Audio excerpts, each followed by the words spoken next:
이라는 곳에 모여서 예수님께서 전하신 말씀이고, 특별히 그 중에서 14장부터 17장까지는 예수님의 고별 설교라고 그렇게 표현합니다. 가장 소중하고 가장 중요한 이야기, 꼭 남기고 싶은 마지막 이야기를 가지고 우리는 뭐라고 이야기합니까? 유언을 남긴다고 그렇게 표현합니다. 그러니까 요한복음 14장부터 17장까지는 예수님의 유언이기도 하지만 예수님의 고별 설교, 마지막으로 전하신, 그러니까 제자들에게 오랜 시간을 더불어 함께 지내면서 전하셨던 말씀의 액기스를 모으고 모아서 전한 말씀, 그것이 요한복음 14장, 15장, 16장이고 예수님의 마지막 기도가 17장, 예수님의 대제사장적 기도라고 그렇게 표현합니다. 당시 제자들은 앞에 있는 13장에서 다락방 강화라고 불리는 13장에서 예수님께로부터 들은 여러 가지 이야기들이 있습니다. 가룟 유다의 배반에 대한 이야기도 들었고, 베드로의 부인이 있을 것에 대한 이야기도 들었고, 예수님의 부활 성천에 대한 이야기도 이미 들었습니다.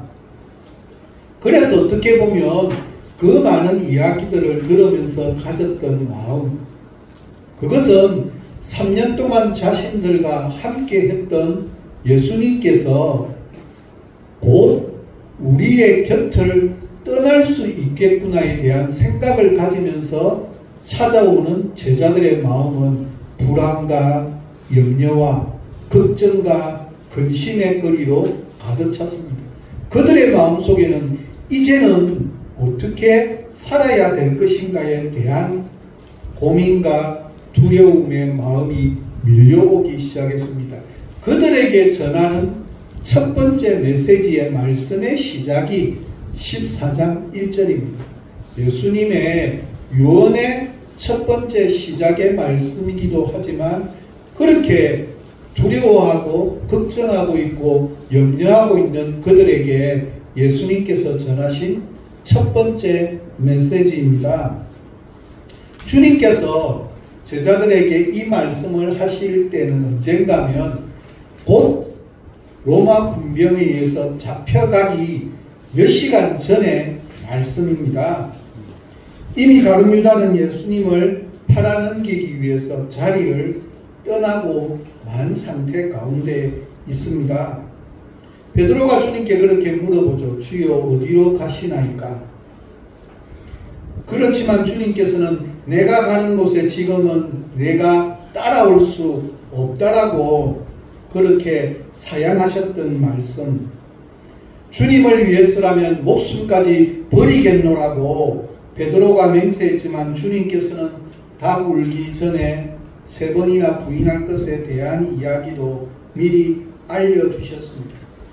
말하자면 이날 밤 이 시간이야말로 제자들이 무언가 불확실한 자신들의 미래 때문에 불안과 근심과 걱정과 염려에 휩싸여 있는 상태 가운데 놓여져 있습니다. 바로 그 불안과 초조와 두려움의 순간에 주님께서는 제자들을 향해서 첫 번째로 말씀하시는 내용입니다. 너희는 마음에 근심하지 말라. 하나님을 믿으니 또 나를 믿으라고 그렇게 말씀합니다. 우리의 마음속에 많은 걱정과 근심과 염려가 있는데 그 원인이 무엇일까요? 물질이 적은 것, 원만하지 못한 부부관계, 아이들의 이런저런 문제들, 좌우지간, 어쨌든 스스로 걱정, 근심이 많은데 그 복잡한 것을 제가 분석하고 싶지는 않습니다. 한 외신에 의하면 몇 해 전 미국 대통령의 한 비서관이 정신과 의사를 찾았습니다. 의사가 정밀 검사를 한 결과는 그에게 묘한 정세가 있기는 하지만 그러나 정신이 이상한 정도까지는 아니라고 그렇게 진단을 내립니다. 여기서 등장하는 묘한 정세란 어디에 가든 백악관 출입증을 목에 걸고 다니지 않으면 불안해하고 초조해하고 걱정하고 염려하는 증상이 불안해진다는 사실에 대한 이것을 묘한 정세라고 그렇게 진단을 내립니다. 그는 놀러 갈 때는 물론이고 취침 시에도 출입증을 지니고 잘 뿐만 아니라 심지어는 목욕탕에도 출입증을 줄에 매달아 목에 걸고 들어갔습니다. 놀라운 사실은 그 의사가 그 이후에 조사해 본 적 백악관에 있는 수없이 많은 직원들이 아주 비슷한 증상을 동일하게 지니고 있었습니다. 세계 권력의 심장인 백악관에서 일한다는 것은 확실히 특권일 수도 있고 대단한 자부심일 수 있지만 그렇기에 그들에게 주어진 정표는 소중할 수밖에 없고 그것이 소중한 만큼 그 정표가 없을 때는 불안감 또한 당연합니다. 눈에 보이는 정표가 있어야 안심을 할 수 있는 시대의 모습을 마치 대변하고 있는 듯한 기사입니다. 이 시대의 불안함, 근심, 걱정의 원인은 무엇입니까? 본문에서 주된 문장만 잘라서 생각해 보면 됩니다. 근심하지 말라. 믿으라. 문제는 여기에 있습니다. 수없이 많은 근심의 원인들에 대한 것을 진단하기보다는 근심의 원인은 어디에 있다라고 말씀에서는 진단을 내립니까? 믿지 못하기 때문이라고 그렇게 이야기합니다. 다른 말로 표현하면 근심을 해결할 수 있는 길이 어디에 있습니까? 그것은 믿음뿐이라고 말씀은 진단합니다. 이 믿음은 하나님께서 내게 주신 너무나 소중한 선물입니다. 오늘도 하나님을 향한 믿음, 예수 그리스도를 향한 믿음을 가진 사람은 행복하고 복된 사람입니다. 그런데 문제는 이 믿음이 무엇인가라고 하는 사실입니다. 바른 믿음이 무엇일까요? 바른 믿음에 대한 설명을 하기 전에 쉽게 이해하기 위해서 이런 것이 잘못된 믿음입니다에 대한 이야기를 먼저 합니다. 진짜 예전의 이야기지만 우리 모두가 잘 알고 있는 이야기가 한 가지 있습니다. 무엇인가 하면 1999년 10월 28일 무슨 사건입니까? 다미 선교의 사건. 1999년 10월 28일 세계에 종말이 온다라고 믿었던 사람들에 대한 이야기입니다. 그들에 대한 믿음은 얼마나 대단했는지 그때 신문에 난 기사에 등장한 한 글을 소개합니다. 기자가 질문합니다. 만약 10월 28일에 주님께서 재림하지 않으시면 어떻게 할 것인지 묻자 대답한 말입니다. 만약에 그날 주님께서 재림하지 않으시면 하나님도 아니시지요. 그렇게 자신있게 말했습니다. 틀림없이 온다고. 정말 굳건한 믿음이었습니다. 휴거를 신봉하던 사람들은 10월 28일에 재림하게 될 것에 대한 구름으로 글자가 10월 28일이라는 글자가 너무나 선명하게 나타났다라고 보았다라고 그렇게 증언합니다. 뿐만 아니라 10월 28일을 알리는 나팔 소리를 본인들이 직접 들었다라고 이야기를 했습니다. 제일 처음에는 아주 조그만한 아이가 꿈에 나타나서 보았고 예언으로 이야기했고, 그것을 이장님 목사 등을 비롯한 다미선교회 사람들이 보고 듣고 하는 수없이 많은 이야기를 듣게 되었습니다. 그들은 몇 달, 아니 몇 년 동안 우리와는 비교가 되지 않을 정도로 훨씬 더 많은 예배와 기도 그리고 찬송을 드렸습니다. 자신들의 믿음을 위하여 남편도 가정도 직장도 다 버리고 포기했습니다. 마침내 10월 28일 날 휴거를 너무나 확신했던 그들은 모두가 다 흰옷을 입고 들어가면서 밖에서 구경하는 사람들을 향해서 뭐라고 했는 줄 압니까? 여러분들도 예수 믿고 구원받아서 천국에 가십시오. 그렇게 인사하면서 들어갔습니다. 이미 집회장 안으로 들어있는 사람들은 마치 자신들이 승리자인 것처럼 밖에 있는 창문을 향해서 보고 있는 사람들을 향해서 자기는 믿음으로 승리해서 이겼다고 V자를 막 그리면서 밖에 있는 사람을 불쌍한 듯이 쳐다보기도 했습니다. 그들 중에서 그날 밤에 휴거가 일어나지도 않을지도 모른다라는 생각을 가졌던 사람은 단 한 사람도 없었습니다. 반석 같은 믿음이란 이런 경우를 두고 하는 말입니다. 그러나 그것이 과연 참되고 바른 믿음이었습니까? 결코 아니었습니다. 그것은 어처구니도 없는 자기 확신과 자기 체면이고 허망한 자기 망상에 대한 병적 집착이었을 뿐입니다.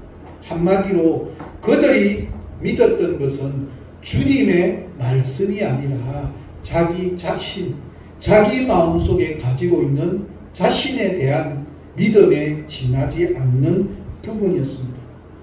바로 이것이 그들이 그토록 많은 예배를 드리고 그리고 열정적인 찬양과 기도를 드렸음에도 불구하고 우리가 그들로부터 아무런 인격적 감화를 받을 수 없었던 까닭입니다. 바른 믿음이란 어떤 상황에서든 주님의 인격에 나의 인격을 온전히 내어 맡기고 살아가는 것입니다. 내가 좋아하는 것이 아니라 하나님이 좋아하시는 하나님의 기준이 무엇인지를 우선적으로 살피고 그것에 따라서 내 마음을 변해가야만 되는 것이 바른 믿음입니다. 믿음이 없이는 죄인은 인간과 창조주 하나님 사이에 관계가 맺어질 수 없고 믿음 없이는 그리스도 안에서 우리의 삶이 바로 세워질 수 없음을 우리는 기억해야 됩니다. 여기서 말하는 믿음이란 하나님께서 우리의 창조자이시오 구원자가 되심을 믿는 것입니다. 하나님께서 창조자시오 구원자이심을 믿는다는 것은 또 구체적으로 무슨 의미입니까? 첫째는 하나님은 창조자시오 구원자이심을 믿기에 예수 그리스도가 나의 구주가 되심을 믿는 것입니다. 예수님은 하나님께서 우리를 구원하시기 위해서 이 땅에 보내어 주신 그리스도시요 임마누엘 하나님이시기 때문입니다. 그래서 예수님께서 십자가 위에서 당하신 모든 죄는 우리를 대신한 우리를 구원하시기 위한 대속하시기 위한 십자가의 사역임을 믿고 그리스도 안에서 하나님께서 주시는 새로운 생명, 참된 생명, 영원한 생명을 우리가 얻게 되었음을 전적으로 믿어야만 된다는 사실입니다. 둘째는 하나님께서 창조자시요 구원자이심을 믿기에 창세기부터 요한계시록까지 그분께서 주신 모든 말씀을 믿는 것입니다.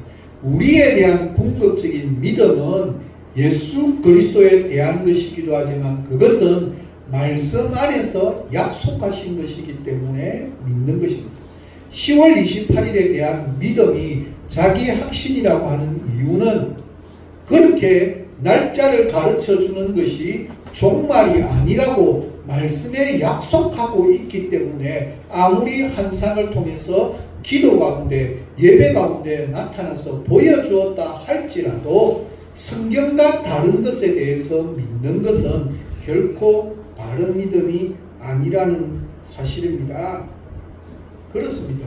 바른 믿음이란 말씀을 구분하거나 내가 원하는 것만을 가지고 붙들고 그것만을 이루기 위한 목표를 가지고 살아가는 것이 우리의 삶이 아닙니다. 비록 내 입맛에 쓰디쓰다 할지라도 혹은 내게 당장은 불이익을 가져준다 할지라도 지금 내게 주어지는 말씀에 나의 삶을 온전히 내어 맡기는 것이 참된 믿음입니다.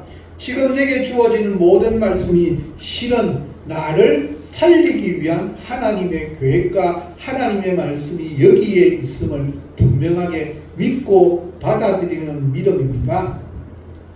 셋째는 하나님께서는 창조자시요 구원자이심을 내가 믿는다는 것은 나에게 주어지는 모든 상황들에 대해서 순종할 수 있어야만 합니다. 나의 계산과 어긋나고 나의 계획에서 빗나가는 참혹한 상황이 설령 온다 할지라도 나와 함께 하시는 창조주 하나님께서 그 상황 속에 더 좋은 길을 예비하고 계심을 믿음으로 인해서 비록 사망의 음침한 골짜기 가운데 거한다 할지라도 소망을 누리며 견디며 이기며 감사하며 살아갈 수 있게 된다는 사실입니다. 이처럼 십자가에 달리신 예수 그리스도를 길이요 진리요 생명이신 나의 구원자로 믿는 것, 그분의 말씀에 순종하는 것, 그분에 의해 주어지는 모든 상황들에 대해서 순종하는 것이 바른 믿음입니다. 여기서 중요한 것은 바른 믿음의 결과는 무엇으로 드러나게 되느냐 하는 것입니다. 바른 결과가 수반되지 않는다면 믿음의 외적 형태가 어떠하든지 그것은 바른 믿음일 수 없습니다. 신약 성경을 기록한 헬라어에서 믿음이라는 단어의 본 뜻은 피스티스라고 번역되어진 믿음의 그 또 다른 뜻은 신실이라고 요즘 번역해 놓은 번역서들이 굉장히 많고 우리말 성경도 믿음이라는 단어를 신실함으로 번역해 두었습니다.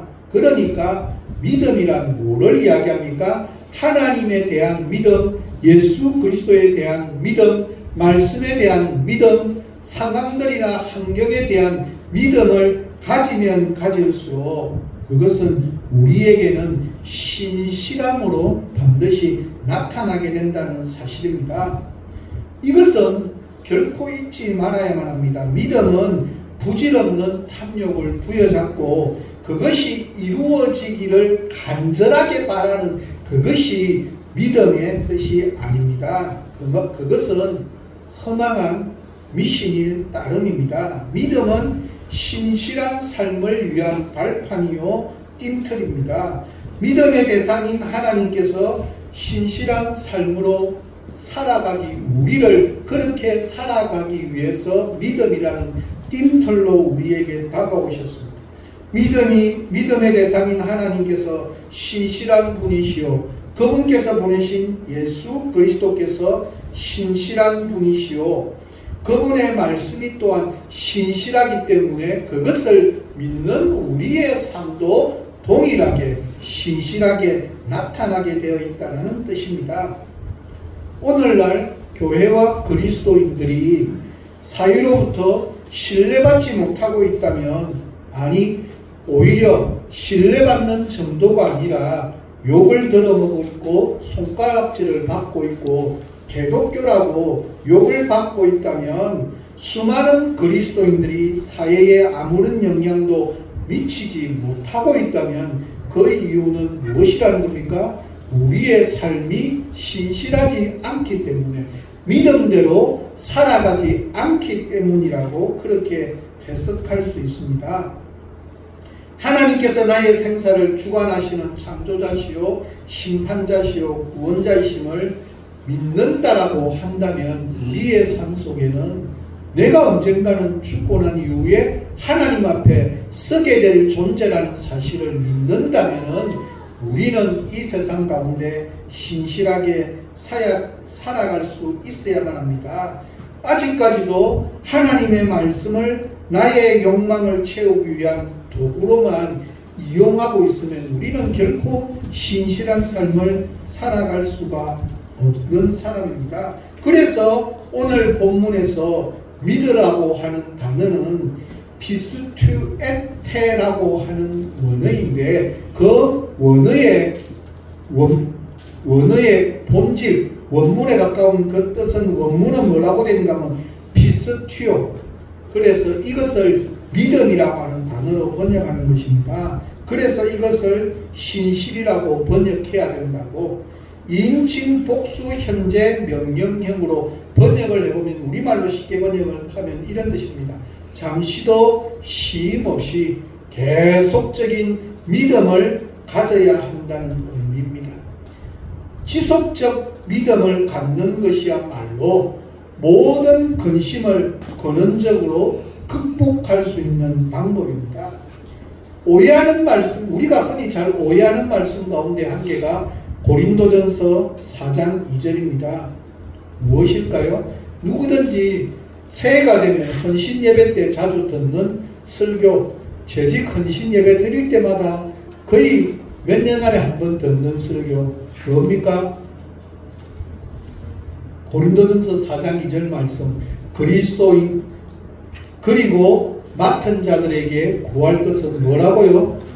충성이니라. 이 충성이라고 하는 충성이라고 아직도 나오고 있는 이 단어의 원어가 바로 피스티스고 신실한 삶이고, 그래서 최근에 나온 우리말 성경을 제가 찾아보니까 맡은 자들에게 구할 것은 신실함이라고 그렇게 바르게 번역을 해 두었습니다. 맡은 사람에게 구하는 것은 믿음인데 그 믿음을 믿음이라고 쓰지 않고 신실한 사람이라고 우리말 성경에서는 번역하고 있습니다. 아름다운 정말 잘된 번역입니다. 그래서 우리에게도 구하는 것, 그리스도인에게 구하는 것은 믿음인데 그 믿음이 뭐라고요? 신실한 삶이라고, 거기서는 신실함이라고 그렇게 번역되어 있었습니다. 영국의 개신교이자 국교가 뭡니까? 성공회입니다. 이 성공회에서 가장 유명한 사제 중에 한 명인 할리 나우엔이라는 분이 있습니다. 그의 저서인 죽음, 가장 큰 선물에서 소개되고 있는 한 글을 소개합니다. 이 할리 나우엔이 만났던 공중 고개사에 대한 이야기를 적고 있습니다. 공중을 마치 우아한 무용수처럼 이리저리 날아오르고 서로 붙잡아주는 것은 얼마나 매혹적인 일인지 모릅니다. 그런데 그처럼 환상적인 공중고개가 가능한 것은 날아다니는 사람이 아니라 붙잡아주는 사람이 중요한 역할을 하기 때문이라고 적고 있습니다. 붙잡아주는 사람은 그네에 거꾸로 매달린 채 0.1초의 정확성으로 날아오는 사람의 위치로 이동하여서 공중 점퍼를 하면서 날아오는 사람을 정확하게 잡아채므로써 고개를 펼쳐갑니다. 날아가는 사람이 저지를 수 있는 최악의 실수는 잡아주는 자를 자신이 붙잡으려고 하는 것입니다. 그러니까 그 사람은 그렇게 하는 것이 아니라 붙잡으려고 하는 사람을 위해서 자신은 그냥 손만 뻗고 가만히 있기만 하면 붙잡아주는데, 내가 붙잡기 위해서 막 발구덩을 치면 타이밍이 서로가 맞지 않을 수 있다는 사실입니다.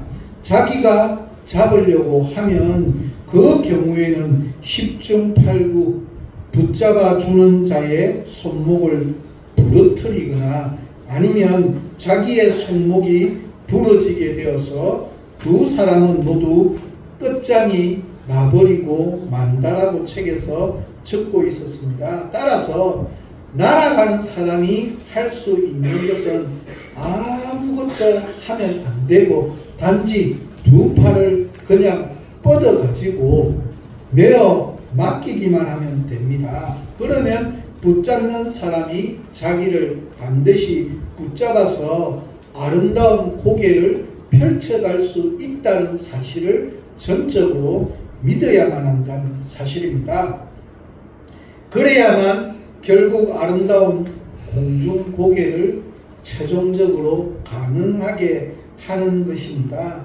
날아가는 사람과 붙잡아주는 사람 사이에 서로의 믿음은 날아가는 사람은 내어 맡기고 가만히 있고 붙잡아주는 사람은 정확하게 가만히 있는 그를 붙잡아주는 것입니다. 그것은 끊임없이 거듭된 훈련의 결과이겠지만 그 훈련의 결과에서도 그대로 해야만 붙잡아줄 수가 있게 됩니다. 어떻게 보면 우리의 능력으로 이 땅에 하나님의 나라를 일구어 갈 수 있겠습니까? 이 땅의 현실이 아무리 암울하고 얽혀있고 꼬여있다 할지라도 우리가 이 땅 위에 하나님의 나라를 구현하기 위해서 언제 어디서나 우리의 삶을 내어 던질 수 있을 때 하나님께서는 천지를 창조하신 그 하나님의 팔로 우리를 붙드셔서 우리를 통해 하나님의 나라를 친히 펼쳐 가실 수 있다는 사실입니다. 이것에 대한 하나님에 대한 전적인 믿음을 가질 수 있을 때 그때 우리는 내가 자꾸 무엇인가를 하려고 하는 것이 아니라 하나님에 대한 믿음으로부터 나온 행동이 있는 것을 통해서 서로의 아름다운 완벽한 관계가 만들어질 수 있습니다.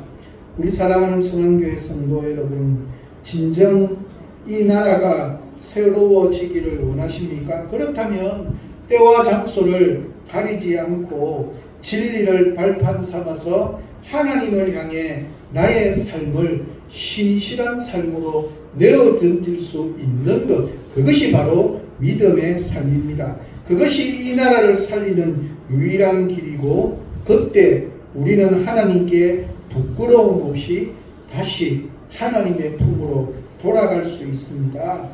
어떻게 보면 이 세상은 우리가 살아가야 될 최종적인 종착지는 결코 아니지 않습니까? 우리는 잠시 거쳐가지만 우리의 시민권은 하늘에 있다라고 잠시 거쳐가는 것입니다. 우리의 영원한 안식처는 하나님의 나라입니다.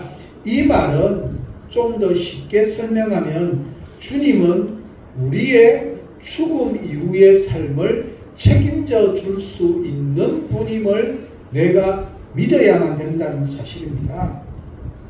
우리의 죽음 이후를 책임져 주시기 위해서 자신의 생명을 조금도 아끼지 아니하시고 우리를 위해서 전적으로 미련 없이 버리신 분이십니다. 우리의 죽음 이후를 책임져 주실 분께서 어찌 우리가 이 땅에 살아있는 동안의 삶도 책임져 주지 않을 수 있다는 말이겠습니까?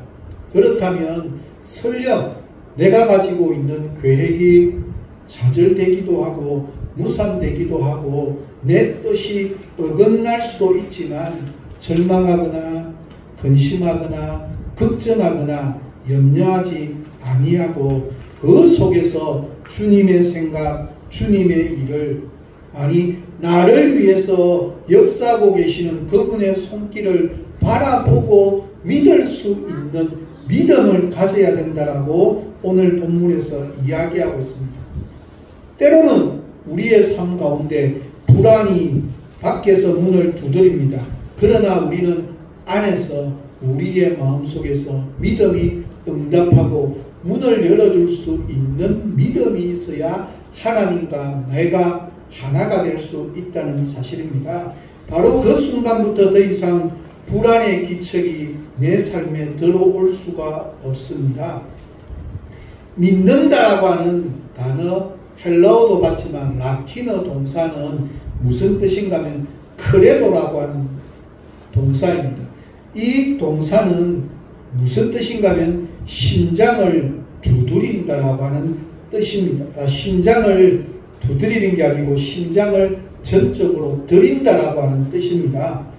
주님께 심장을 드리는 것, 이것이 온전한 믿음이요 참되고 바른 믿음입니다. 심장을 드리는 자는 심장과 더불어서 자신의 삶을, 자신의 몸 전체를 드리기 때문입니다.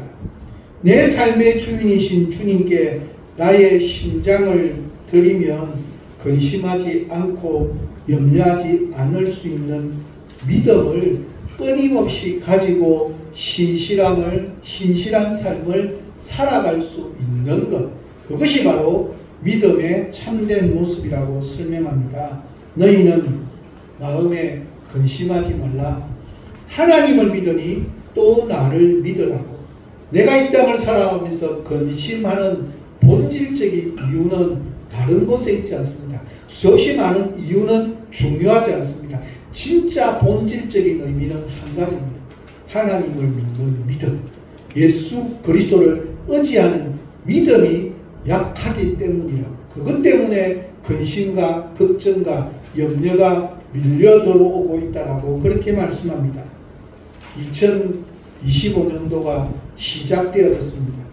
저는 2025년도를 향해서 하나님을 향한 믿음, 예수 그리스도를 향한 믿음, 말씀을 향한 궁극적인 믿음, 내 상황에 대한 궁극적인 하나님에 대한 절대적인 믿음을 가짐으로 말미암아서 2025년 한 해 동안 근심하지 않는 청암교회 공동체가 우리 모두에게 이루어지기를 너무너무 소망하고, 저의 마음속에도 하나님을 향한 믿음, 예수 그리스도를 향한 믿음, 말씀을 향한 궁극적인 믿음, 상황에 대한 궁극적인 믿음에 대해서 절대적으로 신뢰하는 믿음을 가지고 신실한 삶을 살아감으로 말미암아서 내 삶 속에 그 어떤 근심이나 걱정과 염려가 가까이 하지 않는 한 해가 되어지기를 소망합니다. 우리 주보 앞에 보면, 표에 보면 적어놨습니다. 표 한번 읽도록 하겠습니다. 함께 읽도록 하겠습니다. 믿음으로 근심하지 않는 공동체. 요한복음 14장 1절 말씀. 우리 올해 한 해 주어지는 모든 상황 가운데 하나님을 향한 믿음과 예수 그리스도를 향한 믿음, 말씀을 향한 궁극적인 믿음, 나에게 주어지는 환경들에 대해서 하나님께서 함께 하심에 대한 궁극적인 믿음을 가짐으로 말미암아서 근심하지 않는 귀한 한 해로 이루어가는 우리 모두가 다 되어지시기를 예수 그리스도의 이름으로 간절히 부탁드립니다. 함께 기도하도록 하겠습니다. 너희는 마음에 근심하지 말라. 하나님을 믿으니 또 나를 믿으라고 말씀을 통해서 가르쳐 주신 하나님 참으로 감사를 드립니다. 천지를 말씀으로 창조하여 주신 그 하나님을 내가 믿게 하여 주시고, 나의 죄를 대속하기 위해서 이 땅에 나를 위해서 찾아오신 그 독생자 예수 그리스도를 믿는 믿음을 가질 수 있도록 도와주시고, 하나님께서 우리를 위해서 창세기부터 요한계시록까지 기록되어진 이 말씀이 나를 향한 말씀임을 전적으로 믿는 믿음을 가질 수 있도록 도와주시고, 내가 어떤 상황 가운데 놓여진다 할지라도 그 상황 가운데 하나님의 도우심의 손길이 함께하는 상황이기에 하나님께서 친히 해결하여 주시고 이끌어 주시는 하나님의 손길이 있음을 주어도 의심하지 않고 믿고 살아감으로 말미암아서 이 땅을 살아가는